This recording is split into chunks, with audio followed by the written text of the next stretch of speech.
మనుషులకు తెలియపరచబడలేదు.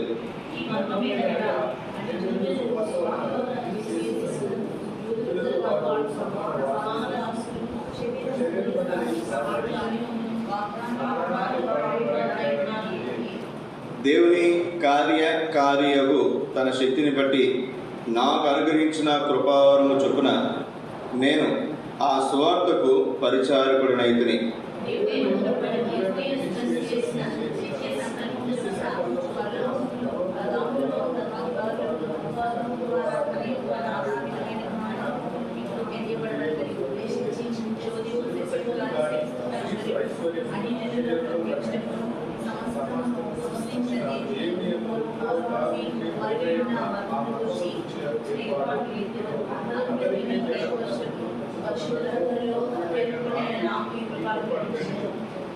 ఆయన యందలి విశ్వాసము చేత ధైర్యమును నిర్భయమైన ప్రవేశమును ఆయనను బట్టి మనకు కలిగినవి.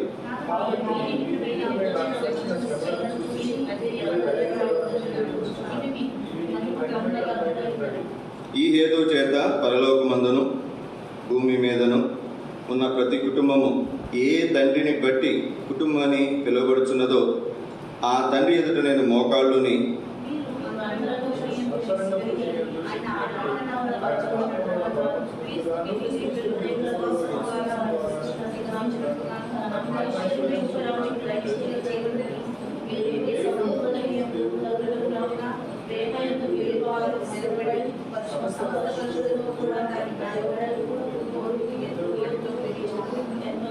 జ్ఞానములకు మించిన క్రీస్తు ప్రేమను తెలుసుకున్నట్టుకును తగిన శక్తి గలవారు కావాలని ప్రార్థించుచున్నాము. అందరం కలిసి మనలో కార్యసాధకమైన తన శక్తి చొప్పున మనము అడుగు వాటినటికంటేను ఊహించు వాటినటికంటేను అత్యధికముగా చేయ శక్తి గల దేవునికి క్రీస్తు యేసు మూలముగా సంఘములో తరతరములు సదాకాలం మహిమ కలుగునుగాక. ఆమేన్. దేవుని సహాయం కొరకు చిన్న ప్రార్థన చేసుకున్నాను. మోకరించగలిగినటువంటి వారందరూ మోకరించండి. మోకరించలేని వారు దయతో మీ తలలు వంచవలసిందిగా ప్రభు పెట్టి మీకు మనవి చేస్తున్నాను.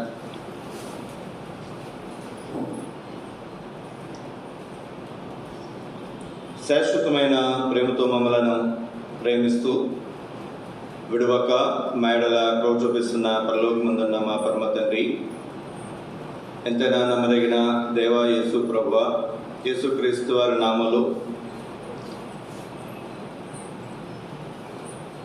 ఈ ఉదయకాల సమయంలో నీ మందిరంలో చేరి మిమ్మల్ని ఆరాధించినట్లుగా, పూజించినట్లుగా, కీర్తించినట్లుగా, కొనియాడినట్లుగా, కనపరిచినట్లుగా, హెచ్చించినట్లుగా మీరు అనుగ్రహించిన ఈ దివ్యమైన తరుణాన్ని బట్టి మిమ్మల్ని స్తుతిస్తూ ఆరాధిస్తున్నాను. మీ ప్రేమంతటిని బట్టి మిమ్మల్ని స్తుతిస్తూ ఆరాధిస్తున్నాను. మీ మంచితనం అంతటిని బట్టి మిమ్మల్ని స్తుతిస్తూ ఆరాధిస్తున్నాను. మంచి దేవుడు, మంచి ఇవులు అనుగ్రహించేవాడు, గొప్ప దేవుడు, గొప్ప కార్యములు చేయుటకు శక్తిగల దేవుడు, మీకే వందనములు స్తోత్రములు చెల్లించుకోవచ్చు. మర్మమై ఉన్నటువంటి క్రీస్తును మీరు మాకు అనుగ్రహించారు. అందుని బట్టి మిమ్మల్ని స్తుతిస్తూ ఆరాధిస్తాం. ఈ ఉదయకాల సమయంలో కొన్ని పాటలు పాడడం ద్వారా మిమ్మల్ని కీర్తించుట్లో, ఆరాధించుట్లో మీరు చేసిన దయగల ఏర్పాటును బట్టి మనం స్తుతిస్తున్నాం. ఈ పాటలు పాడడం ద్వారా మీ వాక్య నిమిత్తం మా హృదయ పరిస్థితులకి స్తుతిస్తున్నాం. కొన్ని మాటల ద్వారా మిమ్మల్ని ఆరాధించవచ్చుండగా ఆత్మదేవ అపనమ్మకస్తున్నటువంటి మీరు నన్ను క్షమించు, అపవాదుడు నా పితృను నీ కలువరి రక్త ప్రోక్షణ తెచ్చుకొచ్చుండగా నా ఆత్మ ప్రాణ దేహం మీరు కడిగి పరిశుద్ధపరచుము. ఈ సమయం కొరకు మీ ఆత్మ మీరు అభిషేకించు, మీ ఆత్మ స్వాతంత్రం మీరు అనుగ్రహించుము. మీరు ఆత్మ కనుక మిమ్మల్ని ఆరాధించేవారు ఆత్మతోనూ సత్యముతోనూ ఆరాధించగలను కనుక మేము అందరము కూడా మిమ్మల్ని ఆత్మతోనూ సత్యముతోనూ ఆరాధించినట్లుగా నన్ను మమ్మలను మీరు సిద్ధపరచు. ఈ సమయాన్ని మీరు మాకు ఆశీర్వాదకరముగా మీరు మేలుకే జ్ఞాపకం చేస్తారు. మీ కృపను, మీ కనికరమును కోరుకోవచ్చు, మీ దయను, మీ వాత్సల్యతను కోరుకోవచ్చు. మీకే వందనములు స్తోత్రములు చెల్లించుకోవచ్చు. యేసు పరిశుద్ధ నామములో స్తుతించి ప్రార్థించి అడిగి వేడుకుంటున్నాము తండ్రి, ఆమేన్. తీసినటువంటి వారు ఒకరు బిగ్గరగా ఎఫెసీయులకు రాసిన పత్రిక 3వ అధ్యాయం 20 కలిసి ఉన్నాయి, చదవండి. మనలో కార్యసాధకమైన తన శక్తి చొప్పున మనము అడుగు వాటన్నింటికంటే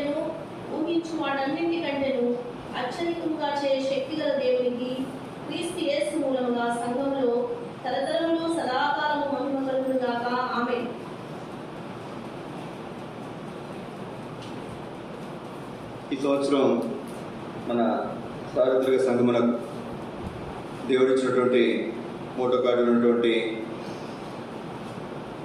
వాక్యములు మనం ధ్యానం చేస్తున్నాం.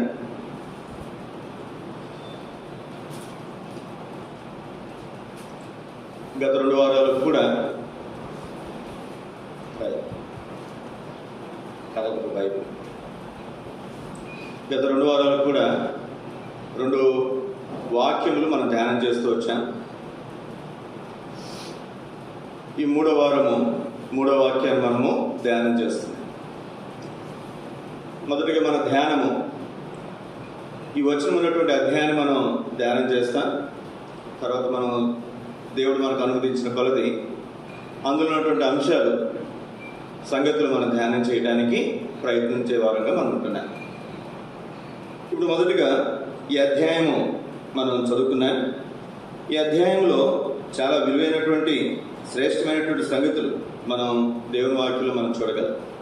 ఈ అధ్యాయం అనే కాదు, మీరు ఏ అధ్యాయం చదివినా, ఏ పుస్తకం చదివినా, ఏ పేజీ చదివినా అందులో ఎన్నో విలువైనటువంటి సంగతులు దేవుని వాక్యంలో మనము చూడగలుగుతున్నాం. దేవుని వాక్యంలో మనం చూడగలుగుతున్నాం. రండి, ఈ సమయం కొరకు ఒక 5 తలంపులు ఆరాధన వర్తమానం కొరకు, ఒక 5 తలంపులు 2వ వర్తమానం కొరకు ఈ అధ్యాయంలో నుంచి మనం చూడటానికి ప్రయత్నం చేద్దాం. మొట్టమొదటి తలంపుగా దేవుని వాక్యంలో నుండి ఎఫెసీయులకు రాసిన పత్రిక 3వ అధ్యాయం 8వ వచనం. దేవుడు మన ప్రభువైన క్రీస్తు యేసునందు చేసిన చాలా నిత్య సంకల్పము చొప్పున దేవుడు ఏం చేశాడంట? మన ప్రభువైన క్రీస్తు యేసునందు ఆయన ఒక సంకల్పాన్ని చేశాడంట. ఏ సంకల్పం అంటే ఇది? నిత్య సంకల్పము. మన సంకల్పం లేదా దేవుని సంకల్పం అని మనం మాట్లాడుతుంటాం. ఈ సంకల్పం గురించి దేవుని వాక్యంలో ఎఫెసీయులకు రాసిన పత్రిక 3వ అధ్యాయం 8వ వచనంలో రాయబడినటువంటి మాట, ఇది ఏ సంకల్పం అంట? నిత్య సంకల్పము.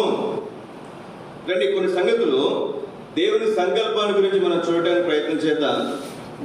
కీర్తన గ్రంథం 33వ అధ్యాయం త్వరగా చదవండి. 11వ వచనం. కీర్తన 33:11. యెహోవా ఆలోచన సదాకాలం నిలుచును, ఆయన సంకల్పములు తరతరములకు ఉండవు. దేవుని సంకల్పాలు ఎలా ఉంటాయంట? అవి నిత్య సంకల్పాలు, అవి తరతరములకు ఉండే సంకల్పాలు. అయితే మానవుని సంకల్పం ఎట్లాంటిది? 146వ కీర్తన 146వ కీర్తన 3, 4, 5 వచనాలు. 146వ కీర్తన 3, 4, 5 వచనాలు. రాజుల చేతన నరుల చేత రక్షణ కలగదు.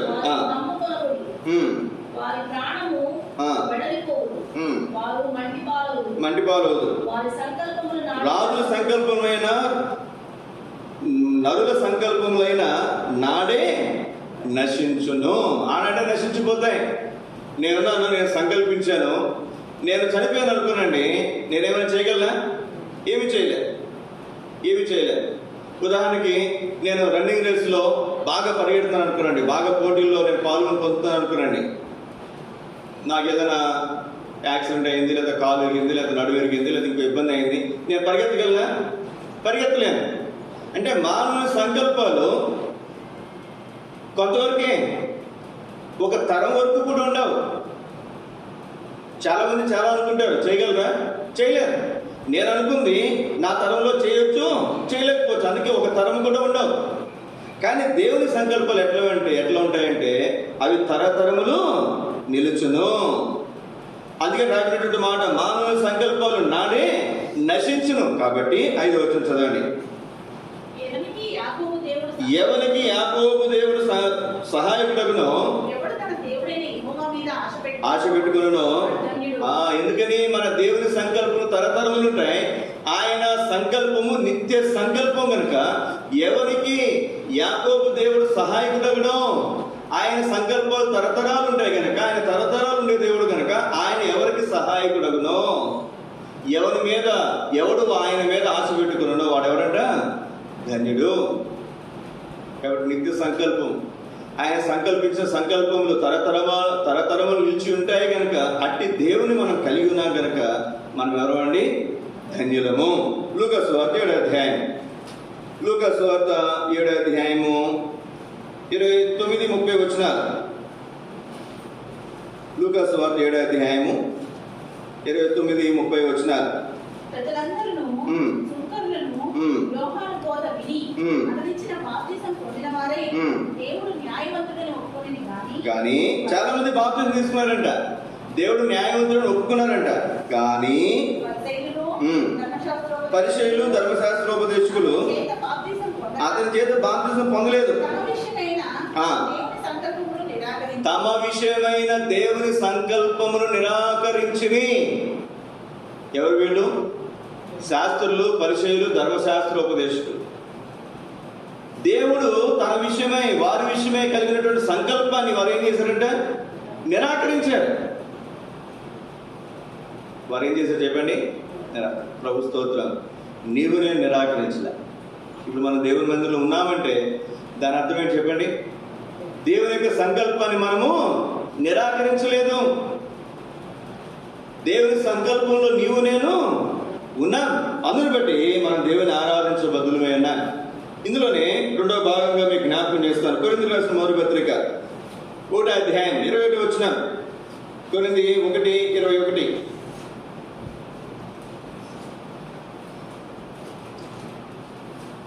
దేవుని జ్ఞానానుసారంగా లోకం తన జ్ఞానం చేత దేవుడిని ఎరగొనినందున సువార్త ప్రకటన యను వెరితనము చేత నమ్మువారిని రక్షించుట ఏంటంటే నమ్మే వారిని రక్షించుట దేవుని దయాపూర్వకమైన సంకల్పం. ఏ సంకల్పం ఇది? దేవుని దయాపూర్వకమైనటువంటి సంకల్పం, నిత్య సంకల్పము. ఇది దేవుని దయాపూర్వకమైనటువంటి సంకల్పము. ఎఫెసీయులకు రాసిన పత్రిక 1వ అధ్యాయం 5వ వచనం. 4 కలిసి ఉన్నాయి. 4 చదవండి. ఎఫెసీ 1వ అధ్యాయం 4వ వచనం నుండి. ఎట్లనగా తన ప్రియనియందు తాను ఉచితముగా మనకు అనుగ్రహించిన తన కృపా మహిమకు కీర్తి కలిగినట్లు తన చిత్త ప్రకారమైన దయా సంకల్పము చొప్పున, జాగ్రత్తగా చూడండి మాట ఏం చెప్పండి? తన చిత్త ప్రకారమైన దయా సంకల్పం. ఏంటి దయా సంకల్పం? తన చిత్త ప్రకారమైన దయా సంకల్పం ఏంటి? యేసుక్రీస్తు ద్వారా తన కుమారులుగా స్వీకరించుటకే మనల్ని ముందుగా తన కోసం నిర్ణయించుకుని మనము తన ఎదుట పరిశుద్ధులు నిర్దోషులుగా ఉండవాలని జగత్ పునాది వేయబడక మునిపే ప్రేమ చేత ఆయన క్రీస్తులో మనలను ఏర్పరచుకునేను. అది దేవుని దయా సంకల్పం. జగత్ పునాది వేయబడక మునిపే క్రీస్తులో నిన్ను ఏర్పరచుకున్నాడు. ఈ మాట గుర్తుపెట్టు. రాయబడినటువంటి మాట. ఆయన దయా సంకల్పం ఏమిటి అంటే జగత్ పునాది వేయబడక మునిపే క్రీస్తులో దేవుడు నిన్ను ఏర్పరచుకున్నాడు. నేను కింద పైన మందిరం కట్టేటప్పుడు కానీ, కింద గదులు కట్టేటప్పుడు, గది కట్టేటప్పుడు కానీ, కట్టక ముందు ఇక్కడ ఇలా ఉంటే బాగుంటుంది, ఇక్కడ ఇలా ఉంటే బాగుంటుంది అనిపిస్తుంది. కడుతున్నప్పుడు ఏమవుతుంది చెప్పండి? మన ఆలోచనలు మారిపోతుంటాయి. అది ఇది ఇక్కడ కాదు అక్కడ ఉంటే బాగుంటుంది, అది అక్కడ కాదు ఇక్కడ ఉంటే బాగుంటుంది. రకరకాల ఆలోచనలు వస్తాయి. ఒక ఇల్లు కట్టడానికే, ఒక పని చేయడానికే, పనివారికి పని పురమాయిస్తాం, ఇలా చేయమని చెప్తాం, మళ్ళీ వస్తాం, మధ్యలో వస్తాం, ఎక్కడో మళ్ళీపోయి మళ్ళీ అనిపిస్తుంది ఇలా కాదు, అది ముందు చేస్తే బాగుంటుంది, వెనక చేస్తే బాగుంటుంది అనిపిస్తుంది. పిల్లలకి చదువులు అయిపోయిన తర్వాత పెళ్లి చేసే విషయంలో, లేదా ఇంకోటి చేసే విషయాల్లో మనం ఒక ఉదాహరణకి కొంచెం ఎర్లీగా పెళ్లి చేస్తాం అనుకోరండి, అరే కొంచెం ఆలస్యంగా చేసుకుంటే బాగుంది అనిపిస్తుంది. కొంచెం ఆలస్యంగా చేస్తాం అనుకోరండి, ఆలస్యంగా కొంచెం ముందు చేసుకుంటే బాగుంది అనిపిస్తుంది. ఎన్నో రకాల ఆలోచనలు మారిపోతుంటాయి. ఏంటి? ఏమీ లేకుండానే. ఇట్లాంటిది దేవుని దయా సంకల్పం ఎట్లాంటిది అంటే మనం పుట్ల, మన తల్లిదండ్రులు, మన తాత ముత్తాతలు మనుషులే పుట్ల. అసలు ఈ భూమే లేదు, ఈ సృష్టి లేదు, ఈ జగత్తుకి పునాది కూడా వేయల. అప్పుడే దేవుడు నిన్ను నన్ను ఏం చేశాడంటే క్రీస్తు, ఈ మాట గుర్తుపెట్టుకునండి, క్రీస్తులో. ఎందుకు మనం క్రీస్తుని ఆరాధించాలి? ప్రతి మాట చూడండి. ఇక్కడ మీరు క్రీస్తులో, క్రీస్తు వలన, క్రీస్తు ద్వారా, క్రీస్తు యందు దేవుడు మనను ఏర్పరుచుకున్నాడు. ఎంత ఆశ్చర్యకరమైనటువంటి సంగతి చూడండి. కొన్ని వేల కోట్ల సంవత్సరాల క్రితమే దేవుడు క్రీస్తులో మనలను ఏర్పరచుకున్నాడు. రండి కొంచెం ముందుకు వెళ్దాం. మనం చాలా విషయాలు ఉన్నాయి కానీ నేను కొంచెం ముందుకు తీసుకెళ్తున్నాను. 8వ వచనం.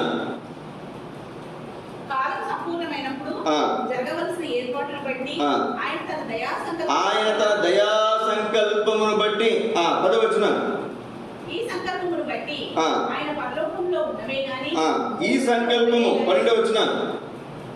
మరియు క్రీస్తునంత ముందుగా నిరీక్షించిన మనము తన మహిమకు కీర్తి కలగజేయవలెనని దేవుడు తన చిత్త ప్రకారమైన సంకల్పమును బట్టి మనలను ముందుగా నిర్ణయించి స్వాస్థ్యముగా ఏర్పరచెను. ఎంత అద్భుతమైనటువంటి సంగతి చూడండి. ఆయన మనలను ముందుగా, ఆయన చిత్త ప్రకారమైన సంకల్పం, ఆయన దయా సంకల్పం, ఆయన సంకల్పం. ఎన్ని అద్భుతమైనటువంటి మాటలు ఉన్నాయి చూడండి. ఎన్ని అద్భుతమైనటువంటి మాటలు ఉన్నాయి చూడండి. అందుకే మనం దేవుని ఆరాధించే బదులమే అన్నాను. తిమోతికి రాసిన 2వ పత్రిక 1వ అధ్యాయం 9వ వచనం. మన క్రియలను బట్టి కాక ఏ సంకల్పం అంటే తన స్వకీయ, తన సొంత సంకల్పం బట్టి. మనం అనుకున్న పిల్లలు పుట్టిన వెంటనే ఏమనుకుంటా చెప్పండి? కొడుకుని డాక్టర్ చేయాలనుకుంటాం కదండి, లేకపోతే ఇంజనీర్ చేయాలనుకుంటాం, లేకపోతే ఇంకోటి చేయాలనుకుంటాం. పిల్లలు పుట్టక ముందు, పిల్లలు పుట్టిన వెంటనే వీళ్ళు పలానా చేయాలనుకుంటారు. వాళ్ళు కొంత పెద్ద అయిన తర్వాత మా నాన్నగారు అనుకునేవారు, చిన్నప్పుడు మాకు తెలిసింది ఏంటంటే డాక్టరు, ఇంజనీరు, కలెక్టర్, ఈ మూడు అంటే నాకు ఎంపీసీ ఇంట్రెస్ట్ కాబట్టి ఇంజనీరింగ్ చదివేస్తే అయిపోయింది. కానీ మా నాన్నగారికి అక్కడ తాగలా, కలెక్టర్ చదవరా, ఐఏఎస్ చదవరా, నీకు ఎంత డబ్బులు ఖర్చు నేను పంపిస్తానంటే నాకేమో దాన్ని చదవాలని ఆలోచన లేదు. అది చదవాలంటే కనీసం 14-15 గంటలు కదలకుండా కూర్చుని ఏం చేయాలి చెప్పండి? ఫ్రీ ఫైర్ గేమ్ ఆడాలా, టీవీ చూడాలా, ఫోన్ చూడాలా, ఏం చేయాలి చెప్పండి? కష్టపడి చదవాలి. అటువంటి ఓపిక నాకు లేదు. నేను ఎక్కువసేపు హార్డ్ వర్క్ చేయలేను. నేను కొంచెం షార్ప్ ఉంటాను కానీ హార్డ్ వర్క్ నేను చేయలేను. మా నాన్నగారి ఆలోచన అది, కానీ నా ఆలోచన అది కాదు. మన క్రియలను బట్టి కాకుండా దేవుడు తన చిత్త ప్రకారమైన ఏ సంకల్పం అంటే అది తన స్వకీయ సంకల్పం. 10వ వచనం చదవండి.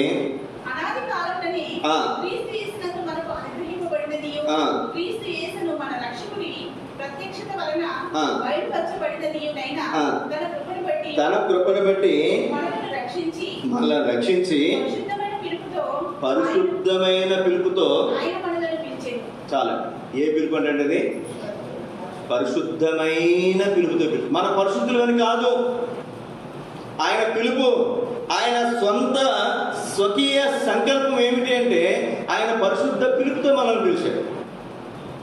ఇప్పుడు ఉదాహరణకి నేను ఒక అనామకుడిని, ఎవరు ఇక్కడ వచ్చినటువంటి ఎమ్మెల్యేనో లేకపోతే కలెక్టర్లో ఇంకో గొప్ప వ్యక్తి వచ్చి నన్ను కనుక పిలిచాడు అనుకున్నాండి, ఏమనుకుంటారు? ఈయనెవరో, అప్పటి వరకు వీడెవరో అనుకున్న వాళ్ళు ఇప్పుడు ఏమనుకుంటారు చెప్పండి? కలెక్టర్ గారు పిలిచారా, ఈయనెవరో? ఎమ్మెల్యే గారు పిలిచారా, ఈయనెవరో? మనము ఏమాత్రం కూడా యోగ్యులం కాదు, అపాత్రులము, అపిత్రులము, దౌర్భాగ్యులము. అయితే దేవుడు తన స్వకీయ సంకల్పం ఏం చెప్పండి? తన పరిశుద్ధ పిలుపుతో మనను పిలిచెను. ఎంత అద్భుతమైనటువంటి మాట. రోమ 8:28 మనకు బాగా ఇష్టమైనటువంటి మాట. చదండి రోమ 8:28. దేవుని ప్రేమించు వారికి అనగా ఆయన సంకల్పము చొప్పున పిలువబడినటువంటి వారికి మేలు కలుగుటకే సమస్తము సమకూడి జరుగుతున్నామని ఎరుగుదుము. పరిశుద్ధ పిలుపుతో పిలిచాడు. పిలిచి ఏంటి ఉపయోగం ఏంటి? పిలిచాడండి. ఆయన పెద్ద ఆయన రమ్మన్నాడు, వెళ్ళాను, కూర్చున్నాం. ఏం చేశాడు? ఎందుకు పిలిచాడయ్యా? ఏమో అంటే ఉపయోగం ఉంది. దేవుడు మనల్ని పరిశుద్ధమైన పిలుపుతో పిలిచి ఏం చేస్తాడంట? మేలు కలుగుటకే, నీకు నాకు మేలు కలుగుటకే సమస్తాన్ని సమకూర్చి జరిగిస్తాడు. ఎంత అద్భుతమైనటువంటి మాట. ఏ పిలుపుతో పిలిచాడండి? పరిశుద్ధమైన. మరి మాట చెప్పొచ్చు లేదు నాకు తెలియదు కానీ మన మధ్యలో శ్రీను కూర్చున్నాడు. లాస్ట్ ఇయర్ 25వ తారీఖున డిసెంబర్ 25వ తారీఖున మందిరంలో అడుగు పెట్టాడు ఆయన. అంతేనా? అయితే ఫస్ట్ టైం రావడం. 26వ తారీఖు 27వ తారీఖున వాళ్ళ ఇంటికి వెళ్ళాం, మేము విజిటింగ్కి వెళ్ళాం మామూలుగా దర్శించడానికి. మరి పెళ్ళి 8 సంవత్సరాలు, 14 సంవత్సరాలు. పాపం దేవుడు మరి అనుమతించలేదు, పిల్లలు లేదు. వాళ్ళ ఇంటికి వెళ్ళినప్పుడు చెప్పిన మొట్టమొదటి మాట, సంవత్సరం నమ్మకంగా రా, దేవుడు నీకు ఏం చేస్తాడు, చక్కటి పెట్టినిస్తాడు. మీరు నమ్మండి నమ్మకపోండి, ఆ వారమే దేవుడు వాళ్ళకి మేలు చేశాడు. ఆ వారమే 2 నెలల తర్వాత వాళ్ళు చెప్పారు, 2 నెలల 15 రోజుల తర్వాతే దేవుడు వాళ్ళు కనిపించే సంగతి చెప్పాడు. 9 నెలలు దేవుడు భద్రపరిచాడు. ఎప్పుడు పుట్టింది మీకు అమ్మాయి? ఏ నెల గుర్తుందా? ఏ నెల పుట్టింది? August, September. ఆయన అడుగుపెట్టిన ఎన్ని నెలలకి చెప్పండి? 9 నెలలకి దేవుడు ఆమెకి ఆయనకు పెట్టించాడు. ఇది మనం చూస్తే దేవుడు మనల్ని పిలిచినప్పుడు ఆయన దయా సంకల్పంలో మనం ఉంటే ఏం చేస్తున్నాడు దేవుడు?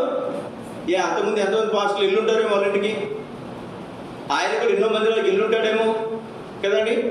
దేవుడి దయా సంకల్పము, ఈ మాట గుర్తుపెట్టుకోనండి. దేవుడి దయా సంకల్పము, ఆయన సంకల్పం చొప్పున మనం పిలువబడినప్పుడు మేలు కలుగుటకే దేవుడు ఏం చేస్తాడంట? సమస్తమును సమకూర్చి జరిగిస్తాడు. ఇది మా వల్ల కాదు, నీ వల్ల కాదు, మన వల్ల కాదు. ఎవరి వల్ల అవుతుంది చెప్పండి? దేవుని వల్ల అవుతుంది. ఎంత అద్భుతం చూడండి, ఎంత ఆశ్చర్యం చూడండి. ఒక ఆయన యేసుక్రీస్తు వారికి ఎదురొస్తున్నాడు. 38 సంవత్సరాలు బట్టి పుట్టుగుడ్డివాడు. అడిగాడు అక్కడ వాళ్ళు, అయ్యా వీడు పాపం చేశాడు, వీని తల్లిదండ్రులు పాపం చేశారంటే, వీడు పాపం చేయలే, వీని తల్లిదండ్రులు కూడా పాపం చేయాలి. దేవుని కుమారుడు మహిమపరచబడినట్లుగా, ఏం మహిమపరచబడాలి? దేవుని కుమారుడు మహిమపరచబడాలి. ఈ సోదర సోదరి, నీ నా జీవితాల్లో దేవుని సంకల్పం చొప్పున పిలువబడినటువంటి మనందరికీ కూడా మరి ఏం చేస్తున్నాడంట? మేలు కలుగుటకై దేవుడు సమస్తమును సమకూర్చి జరిగిస్తుంది. ఎంత అద్భుతమైనటువంటి మాట. రండి, 2వ తలంపుగా మీకు జ్ఞాపకం చేస్తున్నా. ఆయన ఎఫెసీయులకు రాసిన పత్రిక 3వ అధ్యాయం, ఎఫెసీయులకు రాసిన పత్రిక 3వ అధ్యాయం చదవండి. 3-4 వచనాలు. క్రీస్తు మర్మము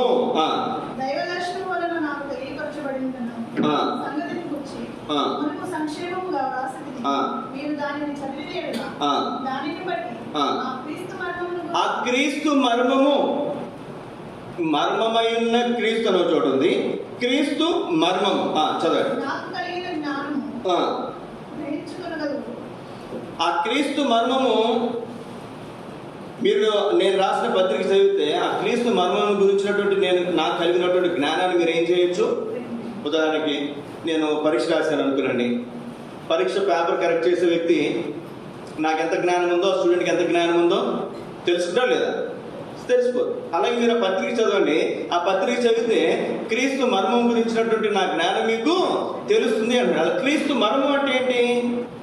క్రీస్తు మర్మం గురించిన జ్ఞానం నాకు ఉంది అంటాడు పౌలు. ఏముందంట? ఏ జ్ఞానం ఉందంట? లోక జ్ఞానం కాదంట. మనలో చాలా మందికి ఉంటుంది. ఏముంటుంది చెప్పండి? లోక జ్ఞానం బాగుంటుంది. లోకాన్ని ఏలేస్తాం, అవకాశం వస్తే కనుక ఏం చేస్తాం చెప్పండి? నేను రోజున షాప్కి వెళ్ళాను. షాప్కి వెళ్తే ఆవిడ, అక్కడ ఉన్నటువంటి అమ్మాయి, ఆవిడ ఫ్రూట్స్ అమ్మేటటువంటి ఆమె అంటుంది, అయ్యా నేను చదువుకోలేదయ్యా, చదువు వస్తే కనుక అంది. అమ్మ చదువు వస్తే ఏలేస్తావా దేశాన్ని అంటే నవ్వుకుంటుందమ్మ కదండి. మనకు అవకాశం ఉంటే మనం ఏం చేస్తాం చెప్పండి? ఊరుకుంటామా?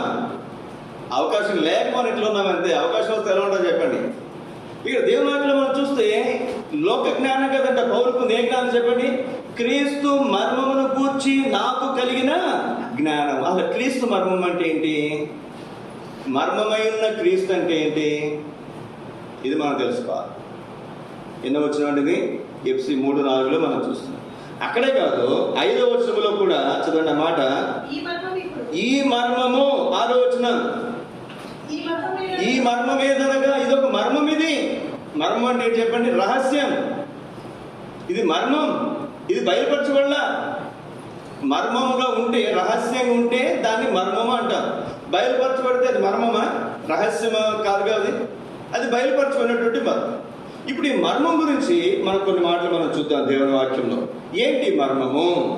ఏంటి పౌలు కలిగినటువంటి జ్ఞానము, ఈ మర్మము గురించినటువంటి జ్ఞానము? రోమీయులకు రాసిన పత్రిక 16వ అధ్యాయం, రోమ 16:25.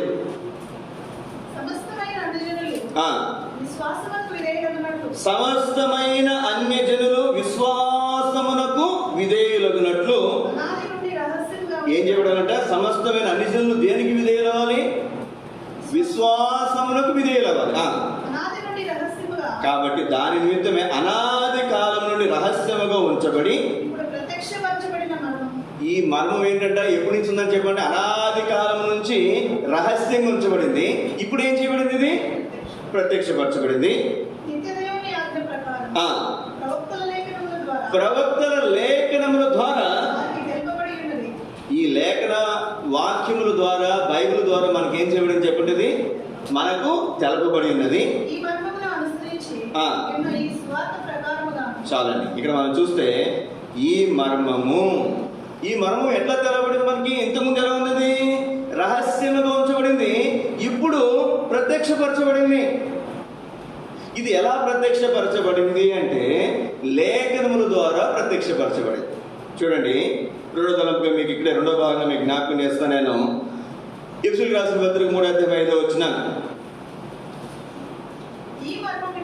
ఈ మర్మం ఇప్పుడు ఇది దేవుని లేఖన వాక్యముల ద్వారా ప్రత్యక్షపరచబడింది కనుక ఈ మర్మం ఇప్పుడు ఆత్మమూలముగా దేవుని పరిశుద్ధులకు, అపోస్తులకును, ప్రవక్తలకును బయలుపరచబడి ఉన్నట్లుగా పూర్వకాలములందు, పూర్వకాలం మనుషులకు తెలియపరచబడలా. ఎవరికి తెలియపరచబడిందంట? ప్రవక్తలకు, అపోస్తులకు. మన బైబిల్ గ్రంథం అంతా మనం చూస్తే ఎక్కువగా రాసిన ఎవరు? ప్రవక్తలు, తర్వాత అపోస్తులు.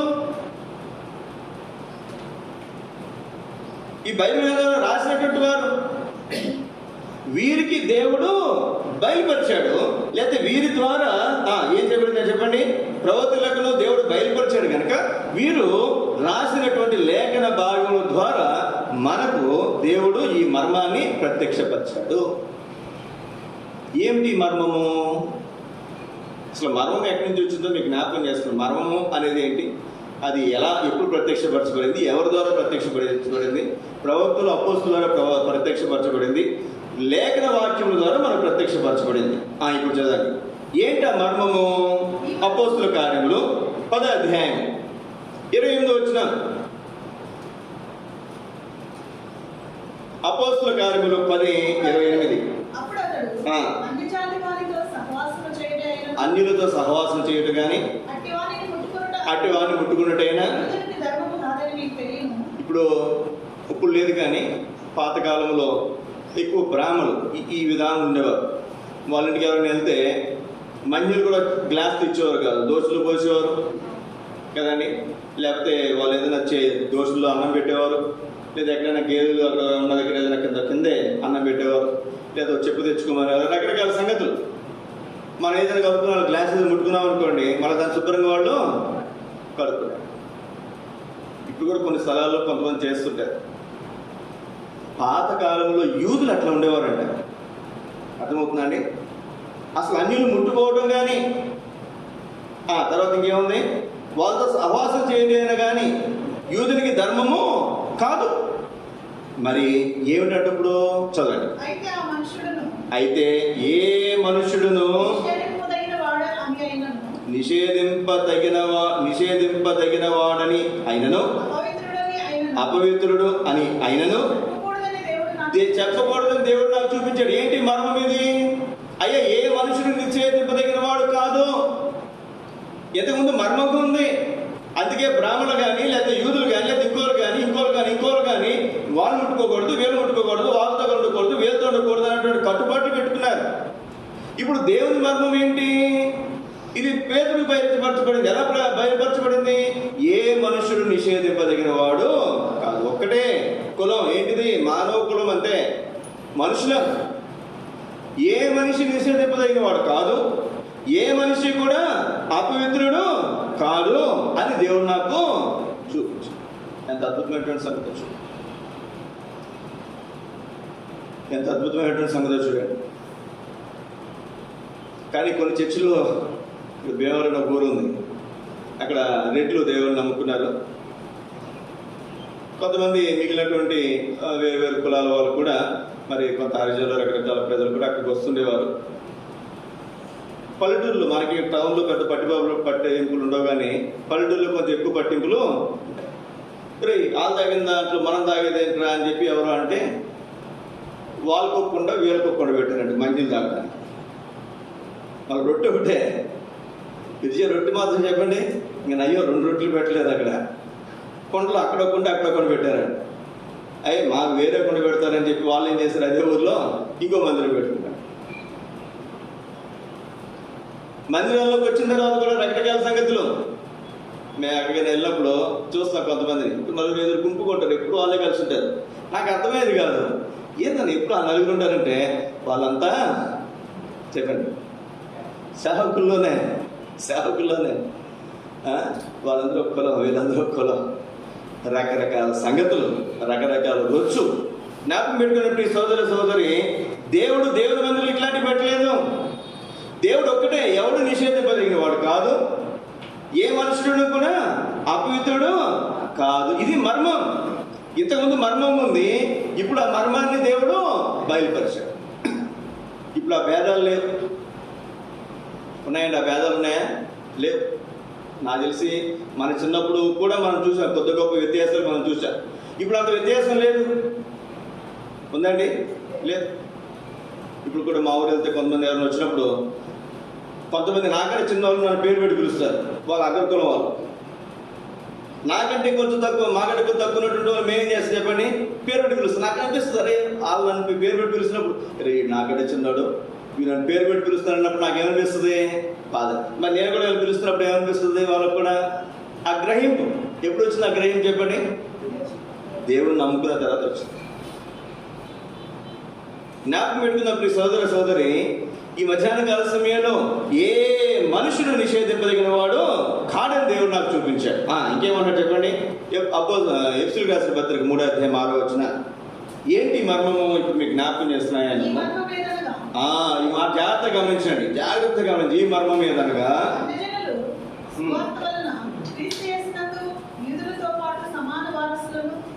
అన్యజనులు యూదులతో పాటు సమాన వారసులు. ఎంత ఆశ్చర్యకరమైనటువంటి మాట చూడండి. సమానులు అనటం వేరు, సమాన వారసులు అనటం వేరు. ఇప్పుడు నేను ఉన్నానండి, ఈ వాచ్ది అదే పక్కన పెడదాన్ని.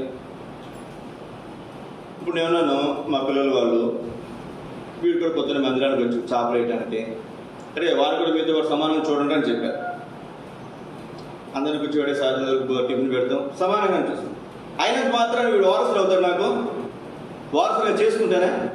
చేసుకో. వారసులు అంటే ఎవరు చెప్పండి? ఓకే, రక్త సంబంధి, మంచిదే.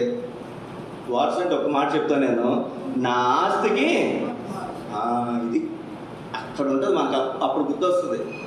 అంతే. కొడుకులు లేకపోతే ఏమనుకుంటారు, వారసులు లేడు నాకు ఎందుకు వారసు లేడు? వారసు అంటే ఏంటి? నా ఆస్తికి హక్కుదారుడు, నా ఇంటి పేరు నిలబెట్టేవాడు. ఈ సోదరుడి చూడండి, ఇక్కడ మాట ఎంత అద్భుతమైనటువంటి మాట. మనం రక్షించడము మాత్రమే కాదు, మనం యూదులతో పాటు ఎవరమంట సమాన వారసులు. అంటే పేదరికి ఎంత హక్కు ఉందో చెప్పండి. నీకు అంతే హక్కు ఉందో, నాకు కూడా అంతే హక్కు. భక్సింగ్ గారికి ఎంత హక్కు ఉందో, నీకు నాకు కూడా అంతే హక్కు ఉంది. అబ్రహాంకి ఎంత హక్కు ఉందో, నీకు నాకు కూడా అంతే హక్కు ఉంది. చాలా మందికి తెలియదు, చేత కాదు. తెలియక హక్కుదారులుగా ఉండకుండా వాళ్ళు అక్కడక్కడక్కడక్కడ తిరుగుతుంటారు. జ్ఞాపకం పెట్టుకోవాలి సోదరి, ఎంత ఆశ్చర్యకరమైనటువంటి సంగతితో మనము యూదులతో పాటు సమాన వారసులమంట. మీకు ఒక మాట చెప్తాను. మీకు నాకు నలుగురు కొడుకులు అనుకున్నాండి. ముగ్గురు నా దగ్గర ఉన్నాడు, ఒకడేమో అక్కడక్కడ తిరుగుతూ ఉన్నాడు, అట్లా. నేను కొంతకాలం బ్రతికాను, నాకు ఒక 10 లక్షలు ఆస్తుందని, నాకు 4 లక్షలు ఆస్తుంది అనుకుందాం, 4 ఎకరాల పొలం ఉంది అనుకుందాం. వాడేమో చిన్నోడు, వాడు ఎక్కడ తిరుగుతున్నాడు, వాడు ఎక్కడ ఉన్నాడో కూడా తెలియదు. నేను ఉన్నంతకాలం వాడు నా ఇంటికి రాలా, నేను చచ్చిపోయినప్పుడు కూడా నా ఇంటికి రాలా. నేను చచ్చిపోయినప్పుడైనా కనీసం నా ఇంటికి వస్తే ఆస్తి ఏం చేస్తే 4 వాటాలుగా వేస్తాను.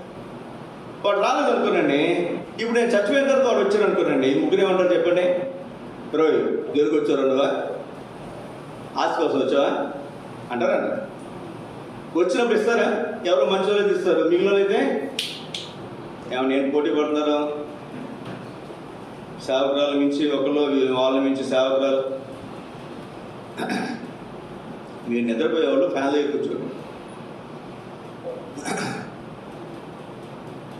ఎక్కడెక్కడ తిరిగి వచ్చాడు కాబట్టి వాడికి ఆస్తులు హక్కిస్తారా? ఎవరు? వాడు వారసునే. నీకు తెలుసు, నాకు తెలుసు. కానీ ఎక్కడెక్కడో తిరిగి వచ్చాడు. వాడికి ఏమంటారు చెప్పండి? వాడు హక్కుదారుడు కాదు. చాలామంది అట్లాగే ఉన్నారు. క్రీస్తుని ఎరిగిన తర్వాత, క్రీస్తులోనికి వచ్చిన తర్వాత, రక్షించబడిన తర్వాత, దేవుని బిడ్డలుగా చేయబడిన తర్వాత, దేవుని మందిలోకి వచ్చిన తర్వాత, రక్షించబడిన తర్వాత, బాప్తిసం తీసుకున్న తర్వాత, ప్రభువులో పాల్గొని పొందిన తర్వాత మన హక్కు ఏంటి తెలియదు చాలా మందికి. మన దేనికి హక్కుదారులో మనకు తెలియదు. క్రీస్తునే మనకు అనుగ్రహించినటువంటి దేవుడు సమస్తమును మనకెందుకు, చూడండి అర్థం చెప్పండి, మనకెందుకు అనుగ్రహించడు? సమస్తాన్ని అనుగ్రహిస్తాడు. ఇది నీకు ఉన్నటువంటి హక్కు. చాలా మంది తెలియదు. చాలా మంది అడుక్కోవడం తెలుసు, కానీ హక్కు. ఇప్పుడు కొడుకు అనుకునండి, నాకు కొంచెం ఇవ్వండి, నాకు కొంచెం అడుగుతాడా? ఏమంటారు చెప్పండి? ఆస్తి ఇవ్వలేదు అనుకోండి, కోర్టులోకి పోతాడు. కోర్టుకు వెళ్ళిపోయి ఇది నేను పలానా వాళ్ళ కొడుకుని, నేను నాకు ఆస్తి ఇవ్వలేదని చెప్పి ఇది నా హక్కు అని చెప్పి ఏం చేస్తే చెప్పండి కోర్టులో వేస్తే, చచ్చినట్టు వాళ్ళందరూ ఏం చేయాలి? సంవత్సరం మొత్తం ఏం చేయాలి చెప్పండి? తీసుకొచ్చి వాడికి వారసత్వానికి రావాల్సిన హక్కు వాడికి ఇవ్వాల్సిందే, ఆస్తి ఇవ్వాల్సిందే. ఇది హక్కుదారులు మనం. జ్ఞాపకం పెట్టుకుని సోదర సోదరి, నువ్వు నేను ఎట్లాంటి వారం అంటే యూదులతో పాటు సమాన వారసులము. ఒక్క శరీరములోనే, ఈ మాట ఇంకా జాగ్రత్తగా చూడండి, ఒక్క శరీరములోనే సాటి అవయవాలు అంటారు. వాళ్ళు కుడి చేయైతే నువ్వు ఎడం చేయలేదు, వాళ్ళు ఎడం చేయైతే మనం కుడి చేయి. అంత ఆశ్చర్యంగా చూడండి. ఒక కుటుంబంలో 4 అన్నదమ్ముల్ని మన ఆస్తి విభాగించేటప్పుడు ఎవరికొకరికి ఎక్కువ వస్తే ఎవరికొకరికి తక్కువ వస్తుంది, ఏదో ఒక హెచ్చు తగ్గులు ఉంటాయి. కానీ శరీరంలోకి వచ్చేసరికి నేను ఒక కొంచెం అన్నం తిన్నాను, ఇలా టిఫిన్ చేశాను, నేను ఈ కుడి చేయికి ఎక్కువ వెళ్ళిపోయి ఎడ చేయి తక్కువ వెళ్తుందా? వెళ్తూ. అంటే చూడండి, మనం శరీరములో సాటి అయినటువంటి అవయవాలము, వాగ్దానములలో ఎవరంటారు? ఆదివారము అనునదియే. ఇదండి మర్మము. ఏంటండి ఇది? ఇది మర్మం. ఇంతకుముందు లేదు, మర్మం తెలియదు, వాళ్ళకి బయలుపరచబడలా. కానీ ఇప్పుడు నీకు నాకేం చేయబడిందండి? బయలుపరచబడింది. ఏమిటి మర్మం అంటే? మనం యూదులతో పాటు సమాన వారసులు. ఇప్పుడు నేను పెద్దోడు అయ్యాను, మా నాన్నగారు ఏదో సంపాదించారు, ఆస్తి ఎక్కడుందో నాకు తెలియదు ఇప్పుడు వరకు. ఇప్పుడు నాకు తెలిసిందండి, పలానా చోట మా నాన్నది ఆస్తి ఉందని తెలిసింది. ఏం చేస్తాను? నేను ఊరుకుంటానా? ఏం చేస్తాను చెప్పండి? ఈ సోదర సోదరి రాయబడినటువంటి మాట, మనకున్నటువంటి ఆధిక్యత చూడండి. మనము ఇంతకుముందు యూదులతో పాటు సమాన వారసులము కాదు, ఇప్పుడు యూదులతో పాటు మనం ఎవరమంట? సమాన వారసులము, శరీరం అందరి సాటి అవయవము, వాగ్దానములలో మనము పాలివారము. హెబ్రీయులకు రాసిన పత్రిక అనుకుంటాను ఎన్ని మాటలు చెప్తాడో. ఇక్కడే హెబ్రీయులకు రాసిన పత్రిక 2వ అధ్యాయం 3వ అధ్యాయం వాగ్దానాల గురించి. వాగ్దానాలు మరి యూదులకున్న గొప్పతనం ఏంటి అని మాట్లాడుతూ, ఎన్నో అధ్యాయం అండి, వాగ్దానములు మీవి, క్రీస్తు శరీరధారిగా మీ ఎందుకు పుట్టాడు,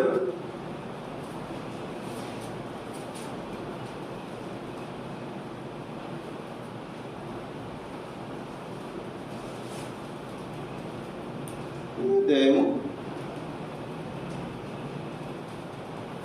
అయితే యూదులకు ఉన్నటువంటి ఆధిక్యత ఏమిటి అని మాట్లాడుతూ,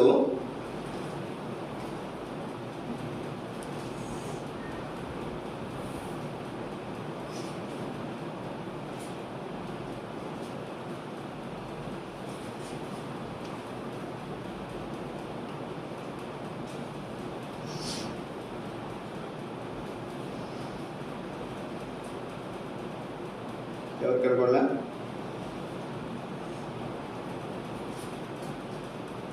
దేవుని వాగ్దానాల గురించి మాట్లాడుతూ యూదులు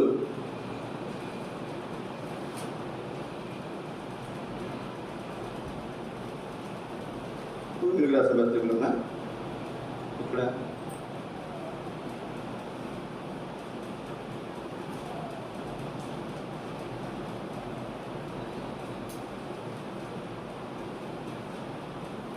రోమిలకు రాసిన పత్రిక చూడండి. రోమిలకు రాసిన పత్రిక 3వ అధ్యాయం, రోమా 3. సున్నతి వల్ల ప్రయోజనం ఏంటి? ఏమీ లేదు కదా అని చెప్తూ, మరి సున్నతి వల్ల ప్రయోజనం లేకపోతే యూదుడికి అన్నిటికి తేడా ఏంటి చెప్పండి? సున్నతి యూదుడికి అన్నిటికీ వ్యత్యాసం అనుకుంటారు అప్పటి వరకు. మరి ఇప్పుడు సున్నతి వల్ల ఏమి ప్రజలకు వ్యత్యాసమే లేదని చెప్తున్నాడు. అప్పుడు దాని అర్థం ఏంటి? యూదులకి అన్యులకి పెద్ద వ్యత్యాసము లేదు. అయితే 3వ అధ్యాయం, రోమిలకు రాసిన పత్రిక 3వ అధ్యాయము 1వ వచనం ఉంది. అట్లయితే యూదుని కలిగిన గొప్పతనం ఏంటి? సున్నతి వల్ల ప్రయోజనం ఏంటి? ప్రతి విషయమందును అధికమే. మొదటిది, దేవోక్తులు యూదుల పరం చేయబడ్డాయి. కొందరు అవిశ్వాసులు అయితే ఏమి? వారు అవిశ్వాసులు ఏమైనా దేవుడు నమ్మదగిన వాడు కాదా? అట్లా రాదు. తర్వాత ఇంకెక్కడే ఉంటుంది ఈ అధ్యాయంలో, దేవుని వాగ్దానములు యూదులు పరం చేయబడ్డాయి. ఇంకా చాలా విషయాలు ఈ అధ్యాయంలో మనం చూస్తాం. దేవోక్తులు దేవుని యూదులు వశం చేయబడ్డాయి. వాగ్దానాలు ఇంకో చోట ఎక్కడ ఉంటుంది? ఎఫ్ఎస్యులకు రాసిన పత్రికలో ఎక్కడ అంటాడు? వాగ్దానాలు యూదులు. ధర్మశాస్త్రం యూదుల ద్వారా వచ్చింది. ఇక్కడైనా ధర్మశాస్త్రం కూడా యూదుల ద్వారా వచ్చిందన్న మాట ఉంటుంది చూడండి. ఇవన్నీ మాట్లాడతాడు ఇక్కడ. ఇవన్నీ కూడా మాట్లాడుతుంటాడు. ఇప్పుడు మనకి జ్ఞాపకం చేయబడుతున్నటువంటి మాట 28వ వచనం చదవండి. ధర్మశాస్త్ర సంబంధమైన క్రియలు లేకుండా విశ్వాసం వలన మనుషులు నీతిమంతులుగా తీర్చబడి ఉన్నారని చూస్తున్నాను. దేవుడు యూదులకు మాత్రమే దేవుడా? అన్ని జనులకు కూడా దేవుడు కాడా? అవును, అన్యజనులకు దేవుడే. అన్యజనులకు కూడా దేవుడే. దేవుడు ఒకడే కనుక ఆయన సుగతి గల వారిని విశ్వాసం మూలముగా, సుగతి లేని వారిని విశ్వాసం మూలము ద్వారా నీతిమంతులుగా తీర్చు. ఇక్కడ మనం చూస్తే దేవుని వాక్యంలో యూదులకు కలిగినటువంటి ఆధిక్యత ఏమిటి అని మాట్లాడుతూ సమస్తం యూదులకే. మరి సమస్తం యూదులకే, యూదుల ద్వారా అనుగ్రహించబడుతుంది. ఇప్పుడు మనం ఎవరంటే యూదులతో పాటు మన సమాన వారసులము. ఎంత అద్భుతమైనటువంటి సోదరి, యుద్ధకాల సమయంలో మనం యూదులతో పాటు సమాన వారసులము. క్రీస్తు యేసునందు దేవుడు అనుగ్రహించిన వాగ్దానములలో మనము పాలివారము. వాగ్దానాలు ఎవరికి ఇచ్చాడు దేవుడు? అబ్రహాంకి ఇచ్చాడు, యాకోబుకి ఇచ్చాడు, ఇశ్రాయేలు జనాంగానికి ఇచ్చాడు. ఈ వాగ్దానాలన్నింటికి ఇప్పుడు మనం ఎవరు చెప్పండి? పాలివారము, వారసులము. ఎన్ని వాగ్దానాలు అయితే వాళ్ళకి ఇచ్చారు, ఆ వాగ్దానాలన్నీ కూడా మనమే. ఒక ఆయన మనం 31 తారీఖు రాత్రి, మరి డిసెంబర్ 31 తారీఖు రాత్రి వాగ్దానాలు తీసుకుంటాం. వాగ్దానాలు ఆరంభించింది మొట్టమొదటిగా భక్సింగ్ గారి సహవాసంలోనే వాగ్దానాలు అనేది ఆరంభించబడేది. ఇప్పుడు చాలా సహవాసాల్లో చాలామంది ఆ వాగ్దానాలు తీసుకుంటున్నారు. కొన్ని చోట్ల వ్యక్తిగత వాగ్దానాలు తీసుకుంటారు, కొన్ని చోట్ల సంఘం మొత్తానికి ఒకటే వాగ్దానం. మనమైతే వ్యక్తిగత వాగ్దానం తీసుకుంటా, కుటుంబ వాగ్దానం తీసుకుంటా, స్థానిక సంఘ వాగ్దానం తీసుకుంటా, సార్వత్రిక సంఘ వాగ్దానం దైవజనుల ద్వారా మనకు అనుగ్రహించబడుతుంది, స్థానిక సంఘ వాగ్దానం సేవకుడి ద్వారా మనకు అనుగ్రహించబడుతుంది. వ్యక్తిగత వాగ్దానాలు ఏ ఇంటికి వారు వ్యక్తిగతంగా కుటుంబంగా వాళ్ళు తీసుకుంటారు. ఇది మనకు తెలిసినటువంటి విధానం. ఒక ఆయన ఒక రోజున ఏదో పెద్ద సంఘమే, చాలా పెద్దది, కల్వర్ సతీష్ గారు, కల్వర్ సతీష్ గారు అనుకుంటాను, హైదరాబాద్. ఆయన ఒక వాగ్దానం తీసి, ఈ వాగ్దానం ఈ సంవత్సరం ఈ వాగ్దానం మనందరిది అన్నాడు ఆయన. ఈ వాగ్దానం ఎవరిది? మనందరిది. వాళ్ళకి అంతవరకు గ్రహింపు ఉంది. ఒక వాగ్దానం తీసి, ఈ వాగ్దానం ఎవరు చెప్పండి? మనందరిది వాగ్దానం అని చెప్పాడు.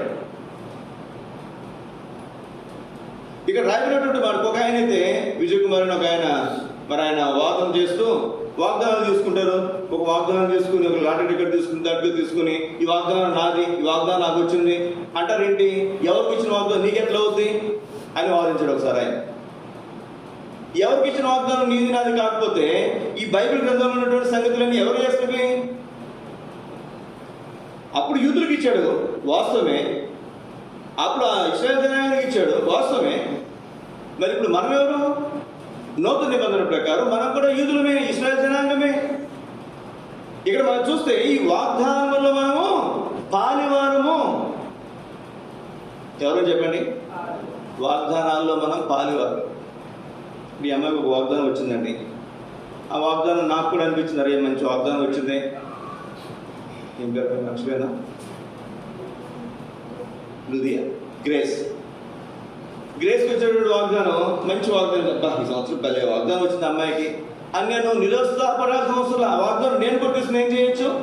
దేవ ఈ వాగ్దానం కూడా నా జీవితంలో నెరవేర్చి అడగచ్చు. అక్కడ కొన్ని షరతులు ఉంటాయి, అవి నేను నెరవేరిస్తే ఆ వాగ్దానం నా జీవితంలో నెరవేర్చబడుతుంది.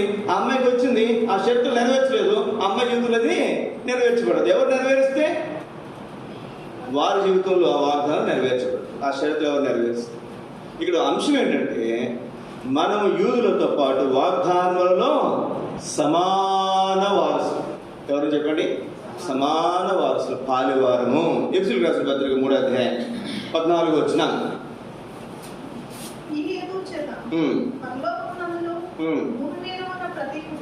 పరలోకమందు భూమి మీద ఉన్న ప్రతి కుటుంబము ఏ తండ్రిని బట్టి కుటుంబం అని పిలువబడుచున్నదో, ఒక తండ్రిని బట్టి భూమి మీద ఉన్న ప్రతి కుటుంబం కూడా ఏమని పిలువబడుతుందంటే, ప్రతి కుటుంబము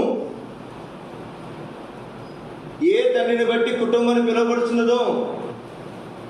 కుటుంబం అంటే నా ఇంట్లో వాళ్ళందరూ కూడా నా కుటుంబం, ఊళ్ళో వాళ్ళందరూ నా కుటుంబం అవుతారా? కానీ భూమి మీద ఉన్నటువంటి కుటుంబం మనుషులందరూ కూడా ఎవరంటే దేవుని కుటుంబము, దేవుని ఇంటి వారు, దేవుని కుటుంబం. మనం ఇందులో వ్యత్యాసం లేదు, అందరూ కూడా సమాన వారసులము. రోమ 8:29 అనుకుంటే మాట చూడండి. రోమ 8:29లో ఒక చక్కటి మాట ఉంటుంది. ఎందుకనగా తన కుమారుడు అనేక సహోదరులు జ్యేష్ఠుడు అన్నట్లు యేసుక్రీస్తు వారు జ్యేష్ఠుడు. దేవుడు ఎవరిని ముందుగా నిర్ణయించిన వారు తన కుమారునితో సారూప్యం గలవారుటకు వారిని ముందుగా నిర్ణయించను. మనము మరియు ఎవరిని ముందుగా నిర్ణయించిన వారిని పిలిచను, ఎవరిని పిలిచిన వారిని నీతిమంతులు తీర్చను, ఎవరిని నీతిమంతులు తీర్చిన వారిని మహింపరచను. యేసుక్రీస్తు వారి జ్యేష్ఠుడు, మనందరం కూడా సహోదరులు అంతే.